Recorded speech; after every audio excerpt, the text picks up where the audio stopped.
നമ്മുടെ ചുറ്റും ഒരുപാട് ആളുകളില്ലേ, അവരുടെ ലൈഫിൽ എല്ലാം അച്ചീവ് ചെയ്തിട്ടും ഹാപ്പിനെസ് എക്സ്പീരിയൻസ് ചെയ്യാൻ പറ്റാത്ത ആളുകൾ. പൊതുവെ ഹാപ്പിനെസ് എക്സ്പീരിയൻസ് ചെയ്യുന്ന ആളുടെ ബോഡിയിൽ 4 ഹോർമോൺസ് ആണ് പ്രൊഡ്യൂസ് ചെയ്യാറുള്ളത്. ഈ 4 ഹോർമോൺസ് നമ്മുടെ ബോഡിയിൽ പ്രൊഡ്യൂസ് ചെയ്യാൻ നമ്മളൊരു ചെറിയ എഫേർട്ട് എടുത്താൽ നമുക്ക് ഹാപ്പിനെസ് കൂടുതലായിട്ട് എക്സ്പീരിയൻസ് ചെയ്യും.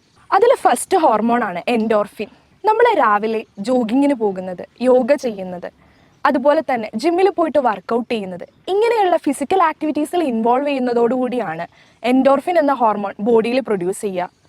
നമ്മൾ ഒരുപാട് ഫിസിക്കലി ഇൻവോൾവ് ആയിട്ടുള്ള ആക്ടിവിറ്റീസ് ചെയ്തു എന്ന് പറഞ്ഞിട്ട് കാര്യമില്ല. നമ്മളത് ഇഷ്ടപ്പെടാതെയാണ് ചെയ്യുന്നതെങ്കിൽ എൻഡോർഫിൻ റിലീസ് ആവണമെന്നില്ല. രണ്ടാമത്തെ ഹോർമോൺ ആണ് ഡോപ്പമിൻ. നമ്മുടെ ലൈഫിൽ നമ്മുടെ പ്രിഫറൻസ് ആയിട്ടുള്ള ഒരുപാട് ആളുകൾ ഉണ്ടാവില്ലേ, നമ്മൾ അവരൊക്കെ ടേക്ക് കെയർ ചെയ്യുന്നുണ്ട്, എന്നാൽ സ്വയം ടേക്ക് കെയർ ചെയ്യാൻ മറന്നു പോവാറുണ്ടോ?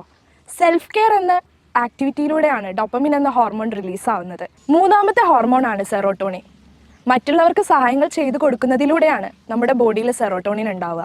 കൂടാതെ പോസിറ്റീവ് ഗ്രാറ്റിറ്റ്യൂഡ് ജേർണലിംഗ് എന്ന വഴിയും നമ്മുടെ ബോഡിയിൽ സെറോട്ടോണിൻ്റെ അളവ് കൂട്ടാം.